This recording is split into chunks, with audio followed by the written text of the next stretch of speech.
স্বামীকে চিনবে না, স্ত্রী স্বামীকে দেখে পালিয়ে যাবে, বন্ধু বন্ধুরে চিনবে না, পীর সাহেব মুরিদরে চিনবে না, মুরিদ পীর সাহেবরে চিনবে না, দলের কর্মী তার নেতারে চিনবে না, নেতা তার কর্মীরে চিনবে না, বন্ধু বন্ধুরে দেখে পালাবে। এই কঠিন মুহূর্তে সূর্যটা মাথার কাছে চলে আসবে, জমিনটা তামার জমিন হবে, আজকের জমিনের মতো নয়।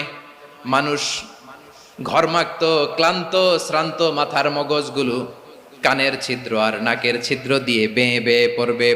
বিশ্বনবী ফরমান, ময়দানে 7 শ্রেণীর ব্যক্তিকে রব্বুল আলামিন তার আরশের নিচে ছায়া দিবেন। তার মধ্যে প্রথম শ্রেণীর ব্যক্তি হলো ইমামুন আদিল। ইমামুন আদিল, ন্যায়পরায়ণ শাসক, যে ইনসাফের সাথে বিচার করে, যে জাস্টিস সমাজে সার্ভ করে, যে সুশাসন নিশ্চিত করে, ওই